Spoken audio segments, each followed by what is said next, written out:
دوسری جو تجویز دی جاتی ہے، جو اس دن مولانا اظہری صاحب بھی دے رہے تھے سچوالا جی کو، ان سے نیوز نیشن پہ بحث ہو رہی تھی، تب وہ دے رہے تھے المائدہ کی جو 32ویں آیت ہے اس کی، لیکن اس 32ویں آیت میں جو فساد کا ذکر ہے اس کی تو وہ بات ہی نہیں کرتے قطعی، اس کو تو وہ گول کر جاتے کہ صاحب اس میں لکھا ہوا ہے کہ صاحب کی جو ہے وہ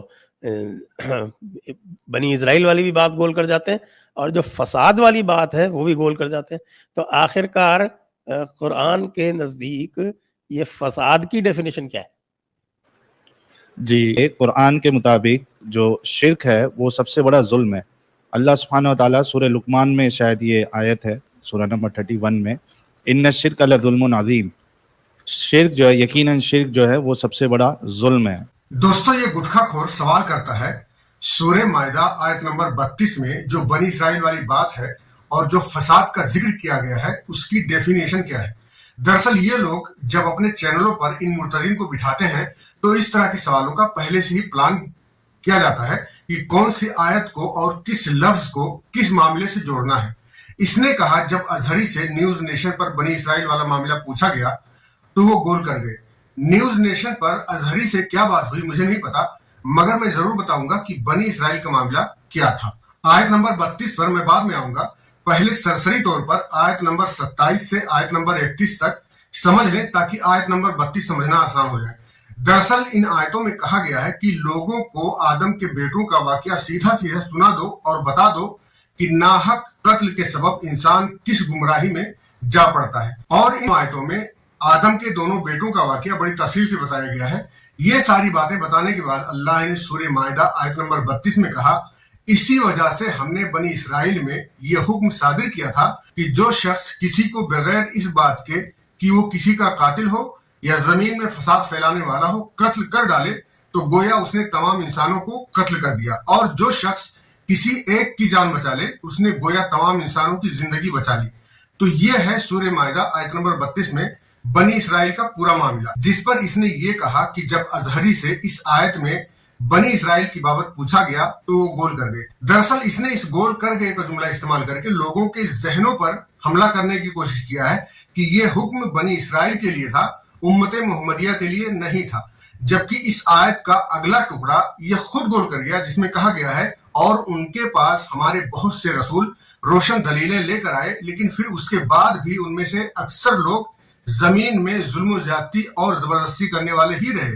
آیت کے اس ٹکڑے کا مقصد مسلمانوں کو اس راستے سے روکنا ہے جو بنی اسرائیل کے فسادیوں نے اللہ کے منع کرنے کے باوجود بھی اپنا رکھا تھا. اگر کسی کو لگتا ہے کہ یہ گٹکھا خور اپنی باتوں میں صحیح ہے تو اسے جان لینا چاہیے کہ فساد کے تعلق سے قرآن میں صرف یہی ایک آیت نہیں ہے، بلکہ اس کے علاوہ بھی کئی آیتیں ہیں جن میں کہا گیا ہے اللہ فساد پھیلانے والوں کو اور ظلم کرنے والوں کو پسند نہیں کرتا. لیکن جیسے کہ میں نے پہلے کہا کہ یہ لوگ ان مرتدین کے ساتھ پری پلان اسٹریم کرتے ہیں، تو اس میں لفظ فساد کو کس بات سے جوڑنا تھا ان کی تیاری پہلے سے تھی. اسی لیے اس کے سوال پر اس مرتد ساحل نے بڑی چالاکی سے لفظ فساد کو شرک سے جوڑنے کی کوشش کیا اور دلیل کے طور پر سورہ لقمان کی آیت نمبر 13 کو سامنے رکھا ہے، جبکہ سورہ مائدہ اور سورہ لقمان کی ان دونوں آیتوں کا سیاق ایک دوسرے سے بالکل مختلف ہے. ان دونوں کو ایک دوسرے سے جوڑنا حد درجہ گھٹیا اور ذلیل حرکت ہے. جب ہم قرآن پڑھتے ہیں تو فساد کا لفظ کئی جگہوں پر دیکھتے ہیں،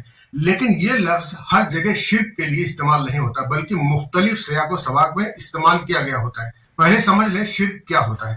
شرک عقیدے کی بگاڑ کو کہتے ہیں. شرک کا معنی ربوبیت میں الوہیت میں کسی کو شریک کرنا ہوتا ہے. سورہ لقمان آیت نمبر 13 میں کہا گیا بے شک شرک سب سے بڑا ظلم ہے. یہاں پر شرک کو ظلم کہا گیا ہے، فساد نہیں کہا گیا ہے. جو آدمی شرک کرے وہ اللہ کا مجرم ہو سکتا ہے لیکن سماج کا بھی مجرم ہو یہ ضروری نہیں ہے. رہی بات فساد کی تو فساد کا لغوی معنی ہے عملی خرابی اور معاشرتی بگاڑ. اسی لیے کبھی کبھی عقیدے کی بگاڑ کو بھی فساد کہا جاتا ہے. لیکن ایسی جگہوں پر جب شرک کو فساد کہا جاتا ہے تو اس کا معاملہ اللہ کے حوالے ہوتا ہے. اسی لیے اسلامی قانون میں صرف شرک کی وجہ سے کسی کو قتل کرنے کی اجازت قطعا نہیں ہے جب تک وہ کسی بڑے جرم کا ارتکاب نہ کرے. مثلا سورہ بقرہ آیت نمبر 205 میں کہا گیا جب وہ لوٹ کر جاتا ہے تو زمین میں فساد پھیلانے کی اور کھیتی اور نسل کی بربادی کی کوشش میں لگا رہتا ہے اور اللہ تعالیٰ فساد کو پسند نہیں کرتا۔ اور اسی طرح سورہ قصص آیت نمبر 4 میں کہا گیا یقیناً فرعون نے زمین میں سرکشی کر رکھی تھی اور وہاں کے لوگوں کو گروہوں میں بانٹ رکھا تھا اور ان میں سے ایک فرقہ کو کمزور کر رکھا تھا، ان کے لڑکوں کو ذبح کر ڈالتا تھا مگر ان کی لڑکیوں کو زندہ چھوڑ دیتا تھا۔ بے شک فرعون فساد پھیلانے والوں میں سے تھا۔ ان تمام آیات میں فساد سماجی جرائم اور عملی بگاڑ کو ہی کہا گیا ہے۔ تو شرک کو فساد کے معنوں میں اسی وقت لیا جاتا ہے جب عقیدے کی بگاڑ پر بات ہو رہی ہوتی ہے، اور اس مرتد کو فساد اور شرک کا لغوی معنی تک پتہ نہیں ہے، لیکن کتنی چالاکی سے سورہ لقمان والی اس آیت کو سورہ مائدہ کی 32ویں آیت سے جوڑ کر مبالغہ کرتے ہوئے عام لوگوں کو گمراہ کر رہا ہے۔ اس سورہ مائدہ آیت نمبر 32 میں یہ کہا گیا ہے کہ جو شرک کرے اس کے خلاف قتل و غارت گری کرو، جبکہ اس آیت میں عقیدے کی بگاڑ کے بجائے معاشرتی بگاڑ کی بات کہی گئی ہے جو یہ لوگ خود کر رہے ہیں۔ آگے چلیں۔ تو اور آپ جیسے پوچھ رہے تھے پیس ہے یا نہیں ہے، تو ڈیپینڈ کرتا ہے کہ کس ماحول میں اسلام پل رہا ہے۔ اگر وہاں پہ میجورٹی نہیں ہے تو وہاں پہ پیس کی باتیں ہوں گی، اگر میجورٹی میں ہے تو وہاں پہ پیس کی باتیں نہیں ہوں گی۔ رسول اللہ کے زمانے میں بھی یہی حال تھا اور آج کے دور میں بھی آپ کو اکثر جگہ پہ یہی حال مل جائے گا۔ اسپیسیفکلی جو آیت ابھی آپ نے بتائی تھی سورہ کافرون کی، لکم دینکم ولی دین، اس میں بھی دیکھیے کہ اسلام کا دوہرا روپ دیکھیے آپ۔ اسلام یہ تو چاہتا ہے کہ ساری دنیا جو ہے وہ ان کا مذہب مانے، لیکن اسلام یہ نہیں چاہتا ہے کہ وہ کسی اور کا مذہب جو ہے تھوڑے دیر کے لیے بھی مان دیں گے۔ تو یہ ون سائیڈڈ باتیں ہیں کہ بھائی تم کو ہماری تو ماننی پڑے گی لیکن ہم تمہاری کبھی نہیں مانیں گے۔ تو یہ اسلام میں پیس اگر کوئی کہتا ہے تو اس سے بڑا دھوکہ دنیا میں کوئی نہیں۔ تو سنا آپ نے، اسلام جب کمزور ہوتا ہے تو امن کی بات کرتا ہے اور جب پاور میں آتا ہے تو قتل و غارت گری کا حکم دیتا ہے، جبکہ یہ الزام اللہ کے رسول صلی اللہ علیہ وسلم کی سیرت کے بالکل خلاف ہے۔ اللہ کے رسول نے 13 سال مکہ میں ہر طرح کا ظلم برداشت کیا مگر کسی کافر کو قتل کرنے کا حکم کبھی نہیں دیا، نہ ہی جنگ کی اجازت دی۔ جب مدینہ میں اسلامی ریاست قائم ہوئی تب بھی اسلامی پالیسی لا اکراہ فی الدین تھی، جس میں اسلام قبول کرانے کے لیے جبر کرنے سے صاف صاف روکا گیا تھا۔ سورہ انفال آیت نمبر 61 میں کہا گیا اگر کفار تمہاری طرف صلح کے لیے بڑھیں تو تم بھی صلح کے لیے بڑھو۔ اسلام میں جنگ کی اجازت صرف ان کے خلاف دی گئی ہے جو ظلم و جبر کریں، جو دعوت کو دبائیں، جو معاہدے توڑیں، جو اسلامی ریاست پر حملہ کریں۔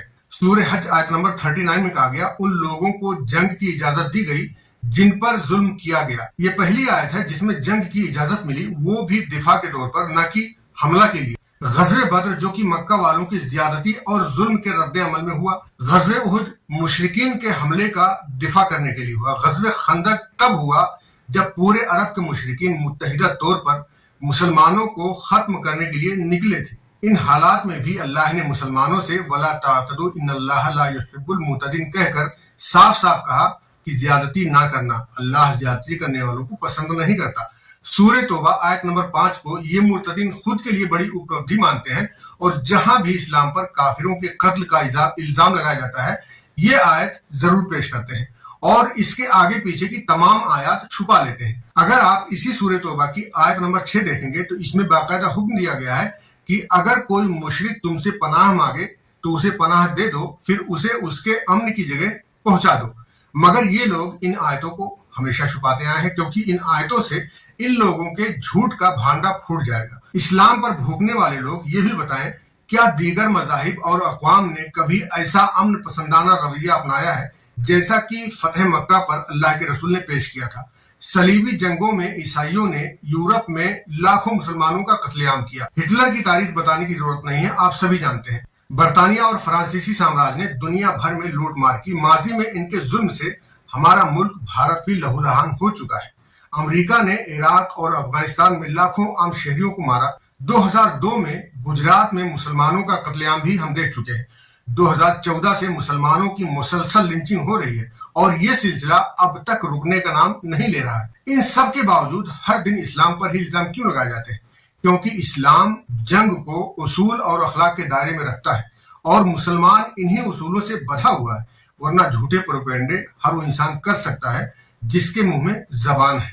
یہ کہنا کہ اسلام کمزوری میں امن کی بات کرتا ہے اور طاقت میں جنگ کی بات کرتا ہے، یہ ایک گمراہ کن فریب ہے جو اسلام کے اصول جنگ اور سیرت نبی سے بالکل بھی میل نہیں کھاتا۔ جب مکہ فتح ہوا اس وقت تمام کفار مکہ سہمے ہوئے تھے، کیونکہ انہوں نے مسلمانوں پر جو مظالم ڈھائے تھے انہیں یاد تھا۔ وہ یہ بھی جانتے تھے کہ فاتح قوم دشمن کے ساتھ کیسا برتاؤ کرتی ہے، مگر اللہ کے رسول نے جس طرح عام معافی کا اعلان کیا تھا، دنیا کی تاریخ میں ایسی مثال نہ پہلے کبھی دیکھی گئی اور نہ بعد میں پائی گئی۔ پھر بھی یہ الزام لگایا جاتا ہے کہ اسلام جب اکثریت میں ہوتا ہے تو غیر مسلموں کو قتل کا حکم دیتا ہے۔ آپ خود سوچیں یہ لوگ کتنے جھوٹے اور کتنے ذلیل لوگ ہیں۔